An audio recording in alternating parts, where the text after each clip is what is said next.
আল্লাহ যখন কোনো বান্দার একটা ভালো চায় তো আল্লাহ তার দিলের মধ্যে একটা কথা সৃষ্টি করে দেয়। এখানে অনেক আমার যুবক ভাইয়েরা আছেন, একসময় যুবক ছিল, এখন মোটামুটি একদম সংসার চালাচ্ছে। মা বাবা নিষেধ করছে, এমন কাজ কইরা কার কোনো লাভ হইছে? কোনো না কোনো জায়গায় ধাক্কা একটা খাইছি। ও মা, তুমি নিষেধ করলা কেন? আমার মন সায় দেয় না। তোমার মনে আছে কি? বলে যে রবের রহমত আছে, রবের রহমত আছে, রবের রহমত আছে। সুবহানাল্লাহ। সেজন্য আজকে একটা অনুরোধ করে কথা বলি, যারা সত্যিকার জীবন সুন্দর চান, পরকাল আলোকিত করতে চান, ইসলাম ছাড়া তো কোনো উপায়। ইসলামকে আজকে থেকে জানার চাইতেও বেশি বোঝার চেষ্টা করবেন। ইসলাম যে কত চমৎকার একটা ধর্ম, ইসলাম যে কত সুন্দর একটা ধর্ম। শুধু একটা উদাহরণ দিই, আপনার ইমাম সাহেব হুজুর এখানে বসা, কেউ যদি কাউকে মুসলমান বানানোর জন্য এখানে ধরে আনার পরে যদি হুজুরকে দেয়, হুজুর কালিমাটা একটু পড়ায় দেন, আমাদের মুসলমান দলে একজন মানুষ বেড়ে যাবে। তখন হুজুর বলবে যে তুমি থামো, আগে আমি তার সাথে একটা কথা বলি। হুজুর সর্বপ্রথম ওনাকে একটা কথা জিজ্ঞেস করবেন, কি জানেন? ভাই, আপনি কি নিজের ইচ্ছায় স্বইচ্ছায় খুশি মনে এসেছেন, নাকি আপনাকে কেউ জোর করছে? ওই ব্যক্তি যদি একবার বলে হুজুর আমি আসতে চাই নাই, এই মানুষটা আমারে বলছে কালিমা না বললে আমাকে কষ্ট দিবে, আমাকে মারবে, হত্যা করবে, আমি সে বয়ে এসেছি। আপনার ইমাম সাহেব সামনে আছে, জিজ্ঞেস করান উনি কি কালিমা পড়াবে? শুনি নাই। উনি বলবেন, আপনারা বলেন উনি কালিমা পড়াবে? ওনার উত্তর আপনারা জানলেন কিভাবে? যে কোনো ছোট্ট মুসলমান উত্তর দিবে, আর আমাদের ইসলাম এত ফেলনার ইসলাম না, আমাদের ইসলাম এত খেলনার ইসলাম না। 24টা ঘন্টা ইসলামের রহমতের দরজা খোলা আছে, যে কোনো মানুষ যে কোনো মুহূর্তে আসতে পারবে। তবে শর্ত হচ্ছে একটা, মোহাব্বত নিয়ে আসতে হবে, ভালোবাসা নিয়ে আসতে হবে, আল্লাহ এবং রসুলের প্রেম নিয়ে আসতে হবে। জোরাজুরির কোনো অবস্থান ইসলামে, এটার নাম ইসলাম। যে ইসলামে ঢুকার সময় জোরাজুরি নাই, সেই ইসলামে ঢুকার পরে জোরাজুরি থাকবে কেমনে?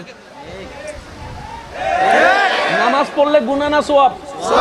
জোরে বলেন, নামাজ পড়লে গুনাহ না সওয়াব? ইসলাম জোরাজুরি পছন্দ করে, কারণ ইসলামের মেইন বেস হচ্ছে দুইটা, আদব, মুহাব্বত। সবাই বলি আদব, আদব, আদব, একটু জোরে, আদব।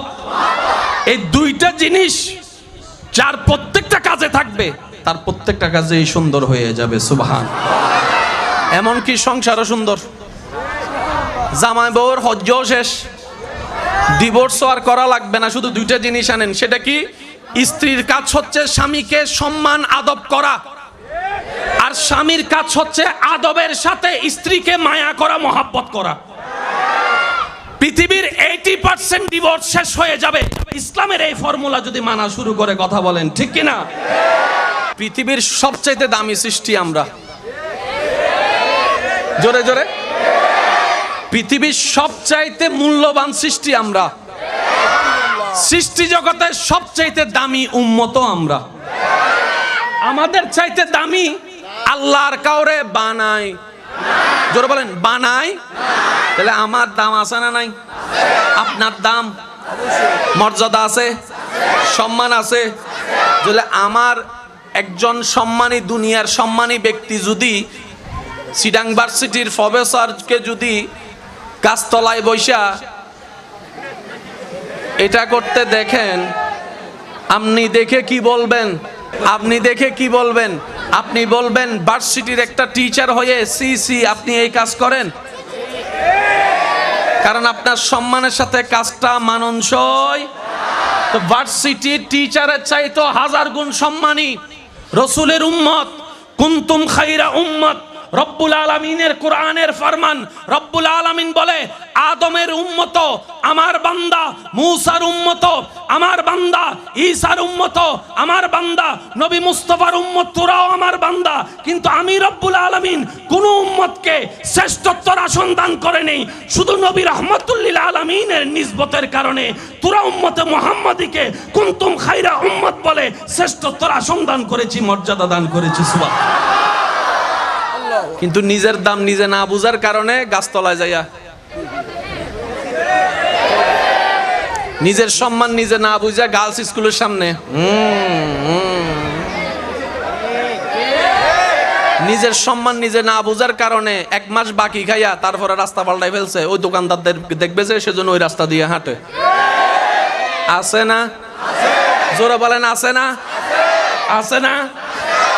এই জায়গায় যদি আমরা একটু পলিশ করতে পারি, আমরা হয়ে যাব এক একজন হীরার চাইতেও দামি। সুবহান। চলেন আজকের এই জায়গাটা আমরা একটু নিজেকে শুধরানোর কাজে লাগানোর চেষ্টা করি। কি বলেন, পারবো ইনশাআল্লাহ? আমার মনে হয় আপনাদের একটু বেশি গরম লাগতেছে, কষ্টও হচ্ছে বেশি। আমি আপনাদেরকে বেশি না 10-20 মিনিট জ্বালাবো, তারপর চলে যাবো ইনশাআল্লাহ। কষ্ট হচ্ছে যে আপনাদের? বিরক্ত হচ্ছে যে আপনাদের? কোনো ঝামেলা তো নাই না ইনশাআল্লাহ?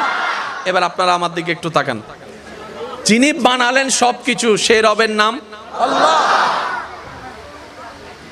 আল্লাহ যা বানাইছে তোর মধ্যে 2টা জিনিস, একটার নাম জান্নাত, একটার নাম জাহান্নাম।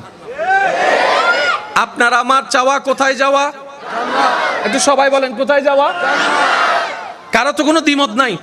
আচ্ছা, এই যেটা আপনি চাচ্ছেন ওইটা দিবেন কে? আল্লাহ। বলেন না? তাহলে আর কোনো ফ্যাস? চাচ্ছেন আপনি, আমি, আমরা, দিবেন আল্লাহ।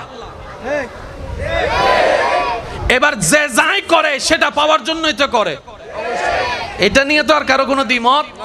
যে যে দলেই করে, যে যে মতেই করে, যে যাই দানই করে, যে যা নামাজই পড়ে, ওইটা পাওয়ার জন্যই তো করতেছে। সেই জায়গার নাম জান্নাত দিবেন কে? আল্লাহ। এবার আল্লাহকে জিজ্ঞেস করেন, আল্লাহ আমি জান্নাত চাই, আমাকে জান্নাত দেন।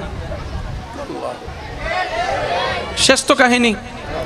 এবার রব বলে যে ঠিক আছে, জান্নাত তো আমি আমার জন্য বানাই নাই, ফেরেশতার জন্যও বানাই নাই, তোদের জন্য না বানাইছি, তোরা থাকার জন্য। 2টা ফরম আমাকে ভালো করে পূরণ করে দে, আমি জান্নাত তোর নামে লিখে দিব। একটু বুঝবেন আল্লাহর ওয়াস্তে। এবার আমরা জিজ্ঞেস করলাম, আল্লাহ ফরম 2টা কি? রব বলে যে একটা হচ্ছে ঈমানের ফরম আর একটা হচ্ছে আমলের ফরম। সুবহানাল্লাহ, জোরে বলি। কারো তো কোনো দ্বিমত নাই। একটা হচ্ছে ঈমানের ফরম আর একটা হচ্ছে।